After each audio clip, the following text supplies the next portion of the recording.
Joe Biden is finally out of the presidential race. Democrats and their allies have spent the last 4 years telling the American people that Joe Biden is just a great president. He's one of the best presidents of all time, and that he definitely wasn't in the midst of a very obvious cognitive and physical decline. And yet, once it became clear that Biden was headed for a landslide loss this upcoming November against Donald Trump, they dumped Biden. They dumped the old man. They tossed him to the curb. Here's how it all happened. Plus, a look at the real Kamala Harris. Hey everyone, I'm Eduardo Neret. Thanks for coming to my channel. We're about to jump right to it here, but before we do, go ahead and give this video a like and please subscribe to my channel. Or if you're watching this anywhere else, like Instagram, X, TikTok, give me a follow there too. So Joe Biden is officially in Lyndon Johnson territory. He's the first president to not seek re-election since 1968. Here was Biden just a couple of nights ago announcing his withdrawal from the race. You know, in recent weeks, it's become clear to me that I need to unite my party in this critical endeavor. I believe my record as president, my leadership in the world, my vision for America's future, all merited a second term. But nothing can come in the way of saving our democracy. What's hilarious is even as Biden limps away from the presidency, weak and pathetic, walking away from the job he spent his whole life fighting for, he and his allies continue to claim he's been incredibly successful. He is choosing to step back from the campaign and end his presidency as an unmitigated success. Historically, you can't look at it any other way. You may not agree with his policies, but he got more done than any other president in modern American history. This is a president that has been incredibly successful. Joe Biden is the best foreign policy president we have had since Franklin Delano Roosevelt led this country to victory in World War II. So I was doing such a good job that now I finally have to quit, though. I was doing so well that I can't continue anymore. I mean, in what field or what industry does someone quit because they're just too good, right? If you watch the whole speech, you'll notice Biden didn't explicitly state that he didn't think he could continue as president. Instead, he politely says he was forced out. In other words, this was a palace coup. The Democrat Party and its bosses, Barack Obama, Nancy Pelosi, Chuck Schumer, along with their donors, pushed Biden out. They knifed him in the back. A few days ago, Politico reported that behind the scenes, former House Speaker Nancy Pelosi had been reiterating two options for Biden. He could do this, quote, the easy way or the hard way. And many, of course, have since speculated that the hard way meant invoking the 25th Amendment to remove Biden against his will. Former President Barack Obama was putting on his own pressure too. I mean, despite all the public statements and the social media posts expressing sympathy for Biden and how close they were, the truth is the Obamas and Bidens hate each other. Obama reportedly was behind George Clooney's damning op-ed in the New York Times in which Clooney called on Biden to step aside. And that sort of opened the floodgates for the rest of the media to really put pressure on Biden.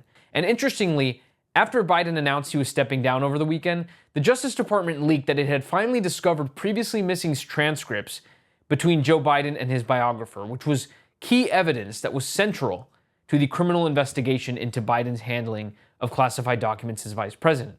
So the DOJ suddenly finds these transcripts that they previously said they didn't have. Funny how that works. The Democrat establishment is basically saying what they were doing through the DOJ is that, look, we have dirt on you, Joe Biden. We are preparing to leak it against you. Either get out of the way or we will push you out. And that's what they did. And so now we're left with Vice President Kamala Harris. She's always been known as pretty mediocre by her own party standards before becoming vice president. I mean, she was the first Democrat candidate for president in 2020 to drop out of the race. She didn't even make it to the first vote, the Iowa caucus. She didn't win a single delegate in that primary race. Republicans are referring to Harris as the DEI, the Diversity, Equity, and Inclusion candidate, which is true. She is a DEI candidate. Now, Democrats are calling that racist, and you can't say that. One House member basically said calling Kamala a DEI candidate is akin to the N-word. So what's interesting is this is going to be the only time you'll see the left and the media denounce DEI. In every other aspect for the last few years, DEI has been upheld by the media. It's this wonderful thing. It's a great thing that needs to be implemented in our schools and our places of work. DEI is good. But if you call Kamala Harris a DEI candidate, no, that's bad. That's not a good thing. That's an insult. So they're sort of indirectly admitting that their own belief system, DEI, doesn't promote the best and brightest. It's actually insulting to promote people based on DEI standards. As Vice President, Kamala Harris has been more known for her gaffes than any of her accomplishments. I'm sure you've seen them. Here are a few. Everything is in context. My mother she would give us a hard time sometimes, and she would say to us, I don't know what's wrong with you young people. You think you just fell out of a coconut tree? You exist in the context of all in which you live and what came before you. Ukraine is a country in Europe. It exists next to another country called Russia. Russia is a bigger country. Russia is a powerful country. Russia decided to invade a smaller country called Ukraine. So basically that's wrong. With us in government, we campaign with the plan. Uppercase T, uppercase P, the plan. So aside from these unintentionally hilarious word salads and idiotic statements, who is the real Kamala Harris? What is she known for? Let's start at the beginning. Kamala Harris was born in Oakland, California in the 1960s to immigrant parents.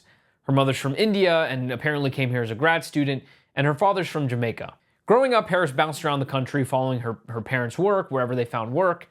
She also spent some time living in Montreal, Canada. In 1990, Harris was hired as a deputy district attorney in Alameda County, California. Now, it's around this time, the mid-90s, Harris, who was then 29, began a relationship with the then Speaker of the California Assembly, Willie Brown, who was 60 years old. You've probably heard a little bit about their relationship. Now, why is this all relevant? Who cares who Kamala Harris dated in the 90s?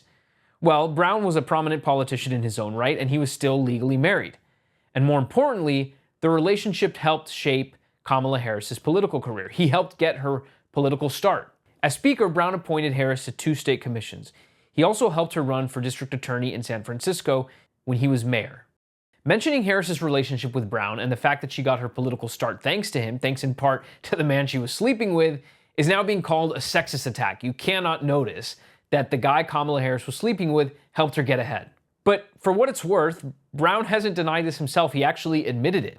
In 2019, he wrote an op-ed for the San Francisco Chronicle and admitted, quote, yes, I may have influenced her career by appointing her to 2 state commissions when I was Assembly Speaker, and I certainly helped with her first race for district attorney in San Francisco. So how about that? How about being district attorney in San Francisco? Well, for one thing, Kamala Harris has a mixed record on crime. As district attorney, she softened 3 strike laws to help violent criminals avoid automatic prison sentences if the third and final crime they committed was quote-unquote nonviolent. In one famous case, she refused to seek the death penalty against a violent criminal who had shot and killed a police officer named Isaac Espinoza. Even other Democrats in the state, like Dianne Feinstein, called for the death penalty of the killer. But not Kamala Harris.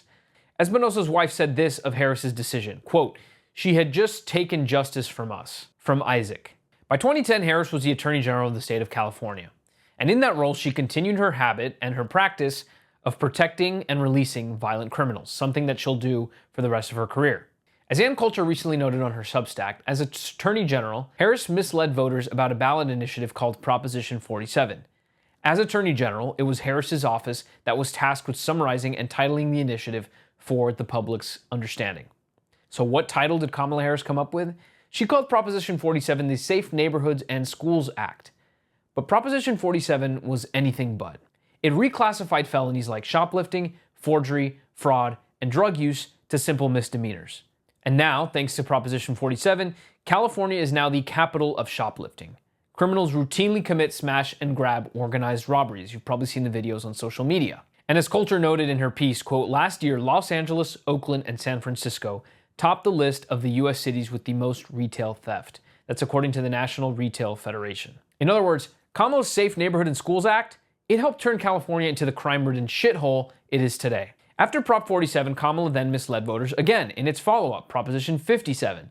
Proposition 57 granted thousands of violent criminals early release, including criminals convicted of murder and child molestation. Here are a few examples.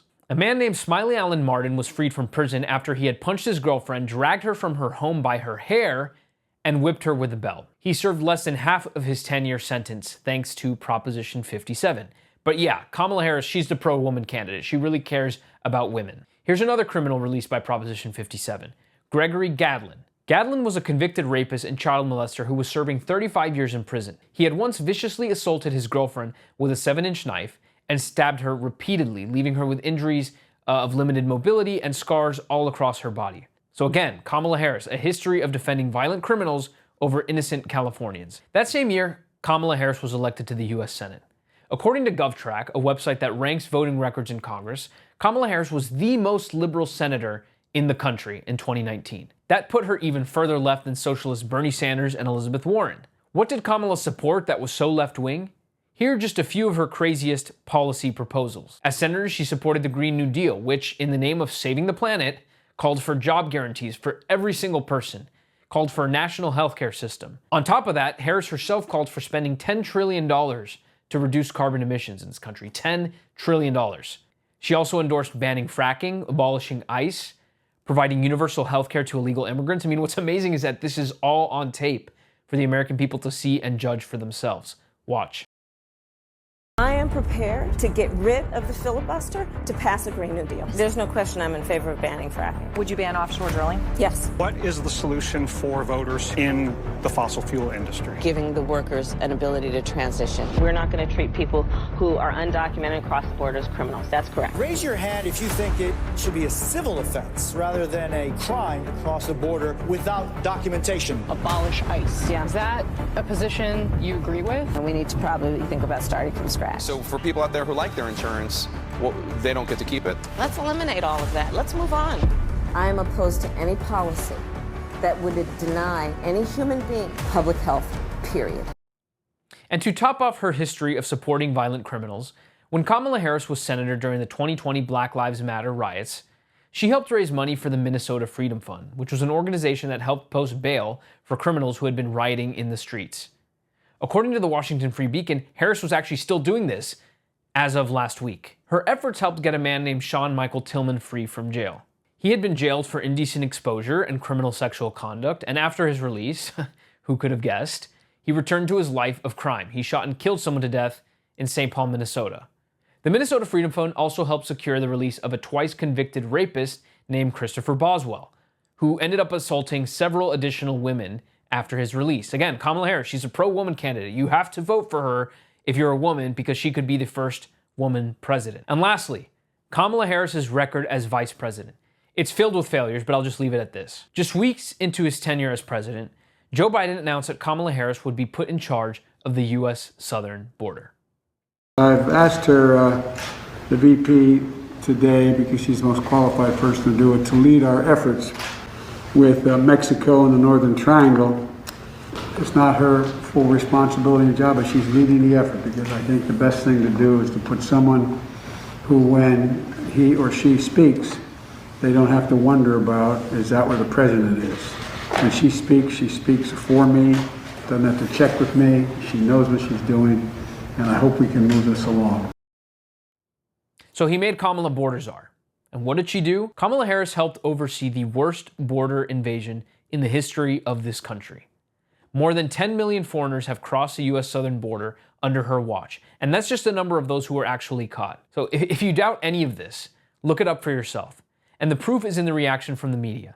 Democrats in the media are so fearful of Kamala Harris's record being exposed that they are now working to scrub it from history. On the border, the very same reporters and media outlets that previously wrote about Harris's role as border czar are now publishing articles denying their own reporting. They are denying this fact. The very same people. They are rewriting history in real time. They're also trying to deny Harris's work with the Minnesota Freedom Fund. That happened just a couple days ago. And GovTrack, the website that I told you labeled Kamala the most liberal senator in the entire Senate, has now completely erased that post from their website. What are they hiding? Why are they trying to erase and whitewash history? Because they're liars and propagandists. They know that if the people knew just how radical Kamala Harris was, she wouldn't stand a chance in this upcoming election. They dumped the old senile white guy for Kamala Harris. She's an extremist. She's a radical. And don't let anyone tell you otherwise.